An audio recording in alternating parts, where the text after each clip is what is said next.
In the case of Berry versus Chicago Transit Authority, the Seventh Circuit Court of Appeals had answered two very important questions. First, can a single act create a hostile environment if it is severe enough? And two, are uninvited physical contacts with intimate parts of the body among the most severe types of sexual harassment?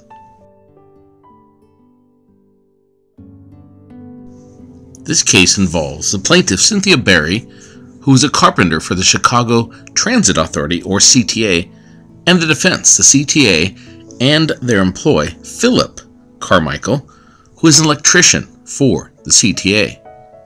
In the charge, Berry accused Carmichael of inappropriate physical conduct as part of an outdoor card game. Berry complained that she was told not to report this charge at the risk of losing her job, and she was told this by her immediate supervisor. Berry ultimately did complain formally and also called the police on the behavior of Carmichael. The CTA and Carmichael trumped up a counter charge that, in fact, it was Berry who did the inappropriate groping and touching of Carmichael. The trial judge granted a summary judgment in favor of the CTA, saying that they in fact did conduct a complete investigation and that there was no evidence of hostile environment, sexual harassment. On appeal, the Seventh Circuit Court of Appeals reversed the lower court decision.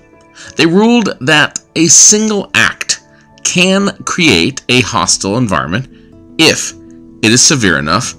They also commented that the CTA maliciously thwarted any legitimate investigation on the original case, and that in fact they should have realized that there was enough serious charges in this case to deserve a more formal hearing. To simply pass this as an idle charge and to reverse the charge against the original accuser was considered malicious. Lessons learned. Very, very important to note that now the courts will accept a single act concept. Some will argue that this sets a very dangerous precedent. Others will argue that it's about time the court allows this. You would normally assume a pattern of behaviors to establish a hostile work environment claim, but now a company must be very concerned and that it can be held liable on a single act. Another lesson is that a company should train their employees to properly investigate and handle sexual harassment claims. This is a no-brainer, but many companies forget to do this or don't do this often enough.